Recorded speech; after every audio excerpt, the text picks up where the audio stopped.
बंधु माने 19 अक्टोबर 2025 रविवार दिन पड़ुछि धनतेरस। एही धनतेरस दिनटी को धन्वंतरी जयंती भाବରେ पालन करा जाय थाय। बंधु माने धन्वंतरी हेउछंती आमर हिंदू धर्म अनुसार भगवान विष्णुंकर अवतार एवं आयुर्वेदर जनक। पौराणिक कथा अनुसार समुद्र मंथन समय अमृत कलसी धरी धन्वंतरी प्रकट होइथिले। तांकर चारोटी हस्तरे अमृत कलसी जड़ीबुटी शंख एवं चक्र धारण करी से उत्पन्न होइथिले। तो धन्वंतरी को देवता मानकर चिकित्सक बोली मथ माना जाय थाए। तेणु एही दिन जदि आपण एही गछर चेर निज घर को नहीं आसुछंती एवं एहार प्रयोग करूछंती तो एहा आपणकु 100 गुणा अधिक लाभ प्रदान करिब।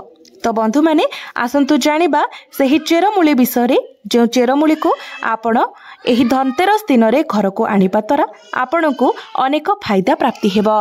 बंधु माने आजिर एही वीडियो रे म आपणकु जो चेर विषय कहिबाकु जाउछि तो एही जो गछटी होइथाय ताहा हमको बहुत साधारण बोली माने होइथाय।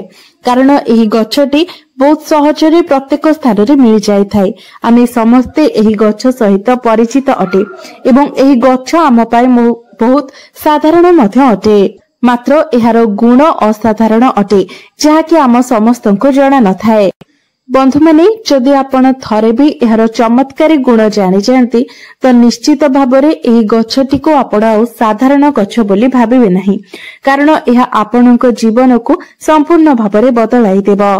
बंधु माने आम जीवन रे गछलता मानकर बहुत अधिक महत्व रही थाए। कारण एपरी किछि वृक्षलता रही थांती जे माननको आमे देवी देवता भले पूजा करिथाउ। से माने आम पई देवतुल्य होई थांती। एही गछ गुडी को पूजा करबा द्वारा आमको आमर मनस्कामना पूर्ण करिबारे बहुत सहायक होई थाए। एवं एपरी किछि अनेक गछ रही थाए जे गुडीक औषधीय गुण रे भरी होई रही थाए एवं आमर जीवन रक्षा करिबारे मध्य सेही गछ गुडीक आमर अनेक उपकार करिथांती। तो वृक्षलता माने निश्चित भाबरे आमको अनेक गुडे चमत्कारी लाभ प्रदान करिथांती। एही दिन घर को नहीं आसंतु एही गछर चेर को आपणको जीवन रे चलीथिबा समस्त दुख कष्ट एवं समस्यार होइजिबो अंत। एहा सहित आपणकर समस्त मनस्कामना मध्य पूर्ण होइजिबो। आपणको जीवन रे जे कोनोसी भी समस्या चली थाउ ताहा धनजनित समस्या हेउ किंबा चाकरी को नहीं हेउ किंबा व्यापार वाणिज्य को नहीं हेउ किंबा चाकरी समस्या थाउ एही समस्त समस्या को दूर करिदेबो एही गछर चेर। अनेक प्रकारर रोग बाध्यरु मध्य एहा आपणको रक्षा करिथाए। सेथिपई आपण माने भिडियोटी को स्किप न करी शेष पर्यंत निश्चय देखंतु। तेबे बंधु माने भिडियोटी रे आगो को बढ़िबा पूर्वरु भिडियोटी को लाइक करी चैनल टी को सब्सक्राइब करि दियंतु एवं कमेंट बॉक्स रे भक्ति एवं श्रद्धार सहित जय मां लक्ष्मी निश्चय लिखंतु। तेबे बंधु माने एही गछटी सहित आपण माने समस्ते भल भाबरे परिचित देबे एवं एही गछटी को एक साधारण गछ भाबी एहाको आपण अणदेखा मध्य करि देइथिबे।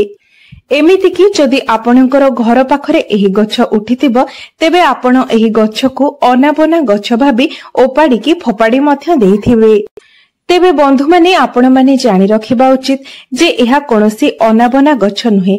एहा एक एपरी चमत्कारी गछ जेउथिरे भगवान शिव शंकर भगवान शनिदेव एवं मां लक्ष्मीकर वास होइथाए। एमिति कि एही गछर मूलरे मां गंगाकर मध्य वास होइथाए। तेबे आपण जदि एही गछर तांत्रिक एवं आयुर्वेदिक गुण विषय जानि नेबे तेबे आपणको पाई मध्य एही गछटी अत्यंत मूल्यवान होइजिबो एवं एही गछटी को आपण मध्य निजर दिनचर्या रे व्यवहार करिबाको लागिबे। जदि आपण निज जीवन रे दुख दारिद्र्यता कष्ट एवं अनेक गुडिये समस्या पाई चिंतित अछंती तेबे एही गछर व्यवहार करी आपण से समस्त समस्या रो मुक्ति पाई परिबे। तेबे सरल भाषा रे कहिबाकू गले जदि आपणको जीवन रे धनजनित समस्या देखा जाउछि धनजनित समस्या को नै आपण चिंतित अछंती तेबे एही गछ को जदि आपण सठिक भाबरे साधना करि नेबे अर्थात एही गछ सहित जड़ित उपाय गुडी को आपण सठिक भाबरे करि नेबे तेबे निश्चय भाबरे आपणको मां लक्ष्मीकर कृपा प्राप्त हेबो। एवं आपणक जीवन रे चलीथिबा समस्त धनजनित समस्यार मध्य समाधान होइजिवो एवं विभिन्न दिगरु आपणकर रोजगार हेबो जहा फल रे आपणकर आर्थिक स्थिति मध्य धीरे धीरे सुदृढ़ हेबाको लागिवो। एमिति कि जदि आपण शत्रुंक द्वारा पीड़ित हेउछंती शत्रुजनित समस्यार सम्मुखीन हेउछंती तेबे सठिक भावरे एही गछर साधना करिनेबा द्वारा भगवान शनिदेवଙ୍କ कृपारु आपणଙ୍କୁ शत्रु पीड़ारु मध्य मुक्ति मिलिबो। एमिति कि अन्य किछि कारण पई जदि आपण निज जीवन रे चिंतित थिले आपणकर भाग्य आपणकर साथ देउनथिला तेबे आपणଙ୍କୁ सठिक भावरे एही गछटीर साधना करिबाको हेबो एवं प्रभु भोला शंकरଙ୍କର आशीर्वाद मध्य प्राप्त करिबाको हेबो। एवं आपण जदि प्रभु भोला शंकरଙ୍କୁ प्रसन्न करिनियंती तेबे काल भी आपणकर किछि असुविधा करि परिबो नाही कारण भगवान भोला शंकर हेउछंती कालकर काल महाकाल तांकर आशीर्वाद जहाको प्राप्त होइथाय कोनोसी भी शक्ति दुनियार कोनोसी भी शक्ति तार किछि भी क्षति करि पारि न थाए। तेबे बंधु माने एही गछर केउ भाग आपनकु केउ परिमाण रे व्यवहार करबाको हेबो से विषय जानिबा मध्य अधिक गुरुत्वपूर्ण अटे एवं जेउ विषय आज मो आपनकु एही वीडियो रे कहिबाको जाउछि तेबे बंधु माने एही गछटीर दुईटी गुण रहिछि आयुर्वेदिक गुण एवं तांत्रिक गुण। आयुर्वेदिक गुण अर्थात जदि आपण कोनोसी रोग को नहीं चिंतित अछंती कोनोसी रोग पिछा आपण लक्ष लक्ष टका खर्च करिसेंती तापरे भी आपनकु कोनोसी लाभ प्राप्त होई नाही तेबे आपण एही गछटीर व्यवहार निश्चय भाबरे करि पारिबे। तापरे आपण निजे देखिबे जे आपनकर बेमारी निश्चय भाबरे धीरे धीरे भलो हेबाकु लागिबो। एही गछटीर महत्व आयुर्वेदिक रे बहुत अधिक रही अछि एवं जदि आपण एही गछटीर तांत्रिक प्रयोग विषय जानि नेबे तेबे आपण निज जीवन रे केबे भी कष्ट देखिबाकु पाइबे नाही। धनर स्रोत आपणको पई बढ़िबाकु लागिबो धीरे धीरे आपणको गृह को धनर आगमन मध्य बढ़िबाकु लागिबो। तेबे एही गछटीर ना हेउछि अपमार्ग गछ एवं एही गछटी सहित आपण माने निहाती भाबरे भलो भाबरे परिचित थिबे कारण आम ओडिसा रे एही गछटी बहुत अधिक परिमाण रे देखिबाकु मिलिथाए प्रायतः सबु जगह रे एही गछटी रही थाए। तेबे बंधु माने एही गछटीर नाम एथि पई अपमार्ग कारण अपमार्गर अर्थ हेछि ओलोटा चलेबा एवं एहार मंची गुडिक गछरे ओलोटा भाबरे रही थाए तेबे एहार एही मंची गुडिक ओलोटा रहिबा ही एही गछर विशेषत्व अटे। तेबे बंधु माने जदि आपण वास्तुशास्त्र वनस्पति अध्ययन अध्याय नंबर 51 को जिबे सेठारे आपण परिष्कार भावरे देखिबाकू पाइबे जे साधु सन्यासी मुनि ऋषि माने एही गछर व्यवहार किपरि करुथिले। पूर्व काल रे एही गछको धर्मशास्त्र रे एक शुभ गछ बोली माना जाउथिला एपरि मध्य माना जाउथिला जे एही गछर व्यवहार करी आपण निज शरीर रे पुष्टि सारर संतुलन को मध्य रक्षा करि पारिबे। तेबे पूर्व काल रे जेतेबेले मुनि ऋषि माने मास मास धरी भगवान को तपस्या करुथिले भगवान को आराधना रे लीन रहुथिले सेतेबेले सेमाने एही गछर मंजीर खेचुड़ी किंबा खीरी बनाई खाउथिले जहा फल रे 10 दिन पर्यंत सेमानंकु भोक शोष लागु नथिला। सेथिपाई पूर्व काल रे मुनि ऋषि माने एही गछ को सर्वदा निज पाखरे रखुथिले एवं एहार मंजीर व्यवहार मध्य करुथिले। एहा एक चमत्कारी गछ अटे कारण एहा उपरे अमृतर किछि बुंदा मध्य पडिथिला कारण जेतेबेले समुद्रर मंथन होइथिला एवं एही अमृतटी धरा पृष्ठ को आसीथिला सेतेबेले एही अपमार्ग गछटी उपरे किछि बुंदा अमृत पड़ी जाइथिला जहा फल रे कि एहार मूल रे मां गंगाकर वास होइथाए। तो जदि आपणको पाखरे पुराणा कालिया लोक केही थिबे तेबे आपण सेमानक ठारू निश्चय एही कथा बुझी पारिबे जे प्राचीन कालर लोक माने एहार मूलर व्यवहार निश्चय भाबरे करुथिले। सेमाने एही गछर मूल रे दांत घसुथिले जदि आपणकर दांत रे दरज रहुछि पायरिया होइछि दांत हळदिया पड़ी जाइछि किंबा दांत रे बैक्टेरिया जमी जाइछन्ति तेबे एही सबु समस्या पाई एही गछटी आपणक पाई रामबाण परि होई पारे। तेबे आसंतु आमे प्रथमे एही गछर आयुर्वेदिक गुण विषय जानिनेबा तापरे आमे एही गछर तांत्रिक प्रयोग विषय जानिबा। तेबे यार प्रथम आयुर्वेदिक गुण हेउची जदि आपण दांतरे दरज अनुभव करूछंती, दांत मूलरे बैक्टेरिया जमी जायछि, अनेक औषध खाइला परे मध्य आपणकु कोनोसी उपशम मिलु नाही, तेबे मात्र 15 दिन पर्यंत भी जदि आपण एही गछर मूल किंबा चेररे दांत घसंती तेबे देखिबे आपणकर दांत जनित समस्या तुरंत ठीक होई जिवो। एवं जदि आपण आपणकर माढ़ी रे कोनोसी प्रकारर समस्यार अनुभव करूछंती तेबे लगातार 1 मास पर्यंत एहार मूलरे दांत घसिबा द्वारा माढ़ी जनित समस्या मध्य दूर होई जिवो। जदि आपणकर दांत गुड़िक हलदिया पड़ जायछि तेबे एपरि माना जाए जे अपमार्ग चेर किंबा मूलरे दांत घसिबा द्वारा दांत गुड़िक मोती परि चमकी उठी थाए।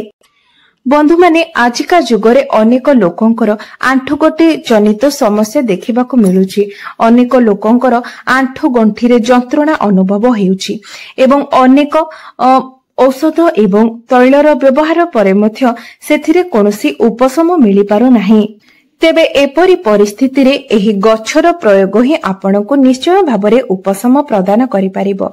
सेथिपई आपण अपमार्ग गछर किछि मूल नै आसंतु एवं एहाको खरारे भल भाबरे सुखाई दियंतु। तापरे भल भाबरे सुखी गला परे आपण सेही चेररे पाउडर बनै नियंतु एवं सोरिष तेलरे सेही पाउडर को भल भाबरे फुटाई तापरे सेही तेल को आपणकर जंत्रणा हेउथिबा स्थान रे मालिश करंतु। तेबे एही प्रयोगटी जदि लगातार 2 मास पर्यंत आपण करंती तेबे निश्चय भाबरे आपणकु जंत्रणारो उपशम मिलिबो। बंधु माने आयुर्वेद रे एही गछटीर बहुत अधिक महत्व रही अछि। तेबे एही सब समस्या गुड़िक पई आपण एही गछटीर प्रयोग निश्चय भाबरे करंतु, कारण एथि पई आपणकु पैसा खर्च करिवार कोनोसी आवश्यकता नाही, मात्र किछि दिन समय देबार अछि। तेबे आपण लगातार भाबरे जदि एही गछटीर प्रयोग करिनियंती तेबे निश्चय भाबरे आपणकु आपणकर कष्टरु उपशम मिलिबो। तेबे एबे आसंतु जानिनेबा एही गछटीर तांत्रिक प्रयोग विषय। बंधु माने आपण माने जानिथिबे एपरि अनेक व्यक्ति रहिथांती जो माने सर्वदा सेमानक शत्रुक द्वारा पीड़ित होइथांती। प्रत्येक दिन सेमानकु शत्रुक द्वारा किछि ना किछि असुविधार सम्मुखीन हेबाकू पड़िथाए। सेमानकर शत्रु माने सर्वदा सेमानकर किछि ना किछि क्षति करिबा पई चाहिथांती। तेबे सेथि पई आपणकु शनिवार दिन एही प्रयोगटी करिवार अछि। शनिवार दिन आपण अपमार्गर मंजी छिड़ाई आनंतु एवं एहाको एक नाली कपड़ा रे बांधी दियंतु। तापरे आपण एही कपड़ाटी को धरी शनि ठाकुरंकर मूर्ति किंबा फोटोर गोटिए पाखरे बसंतु। आपण केबे भी शनि देवंकर सामना सामनी बसिबे नाही, डाहाण पाखरे किंबा बाम पाखरे बसिबे। तेबे तापरे आपण शनि चालीसार पाठ करंतु। तेबे आपणकु 51 थर शनि चालीसार पाठ करिवार अछि। तापरे आपण ए जो कपड़ाटी रखिथिबे जेंथिरे अपमार्ग मंजी बांधी करी रखिथिबे सेही कपड़ा को आपण एक एपरि स्थान रे रखंतु जेउठाको केही भी जीवा आसीबा करू नथिबे। तापरे आपण निजे लक्ष्य करि परिबे जे आपणकर शत्रु जेते भी शक्तिशाली होइथाउ एही उपायटी करिबा परे से तार सबु चेष्टा रे विफल हेबो। आपणकर शत्रु माने आपणकर क्षति करिबारे आउ कदापि भी समर्थ होई परिबे नाही एवं जदि अकारण रे आपणकर केही क्षति करिबा पई चाहुथिबो तेबे ओलोटा तार ही क्षति हेबो।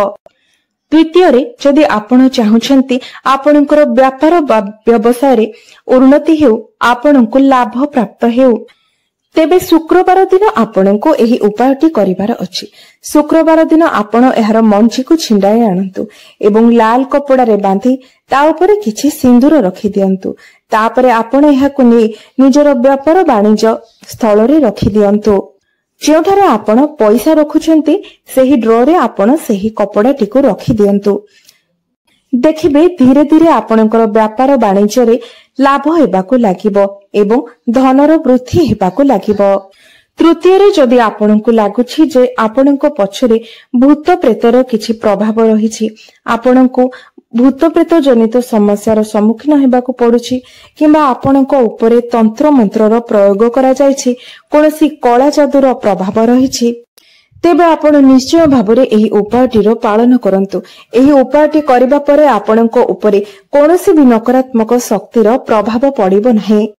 तेबे सोमवार दिन आपण गोटे अपमार्ग गछ उपाड़ी आणंतु एवं एहार मूलटी को भल भाबरे धोई नै एहाको नै आपण प्रभु शिव शंकरंकर मूर्ति किंबा फोटो सामनारे बसी 1001 थर ओम नमः शिवाय मंत्रर जप करंतु। तापरे गोटे चांदीर ताबिज रे एहार चेर को पुराई आपण निजर गळारे एही ताबिज को धारण करंतु। आपण निजे देखिबे जे जेते भी नकारात्मक शक्ति हेउ, जेते बड़ भी कला जादूर प्रयोग होइथाउ, आपणको उपरे एहार प्रभाव किछि भी पड़िबो नाही। चतुर्थ उपायटी जदि आपण समाज रे निजर मान सम्मान पद प्रतिष्ठा वृद्धि करबा पई चाहुथांती, तेबे एही उपायटी निश्चय भाबरे आपणको पई फलप्रद हेबो। तेबे आपण माने निश्चित भाबरे जानती जे मंगलबारटी प्रभु हनुमान को समर्पित अटे। तेबे मंगलबार दिन आपण एही गछ को उपाड़ी आणंतु एवं एहार चेर को भल भाबरे धोई सुखाई दियंतु। तापरे आपण एहार चेरर एक पाउडर बनाई रखि दियंतु एवं आपण जेउ भी तिलक मथारे लगाउछंती सेही तिलकरे आपण एही पाउडर गोटे चुटकी मिसाई की तिलक करिके लगांतु। देखिबे आपण जदि कोनोसी इंटरव्यू देबा पई जाउछंती, निजर बिजनेस को नै कोनोसी मीटिंग करबा पई जाउछंती, तो सेथिरे निश्चित भाबरे आपनको सफलता प्राप्त हेबो। एहा व्यतीत एहाकु तिलक करी मथारे लगाइबा द्वारा आपनको कुंडली रे मंगलंकर स्थिति मध्य मजबूत होइथाय। तेबे बंधु माने उपाय गुड़िक अत्यंत सहज अटे। आपण जदि निजर किछि समय बाहर करी विश्वासर सहित एही उपाय गुड़िकर पालन करंती, तेबे देखिबे निश्चय भाबरे आपनको एहार लाभ प्राप्त हेबो। तेबे बंधु माने मोर एही भिडियोटी जदि आपण मानको भलो लागिथाय, तेबे भिडियोटी को लाइक करी चैनल टी को सब्सक्राइब करि देबे एवं कमेंट बॉक्स रे जय मां लक्ष्मी निश्चय लिखिबे।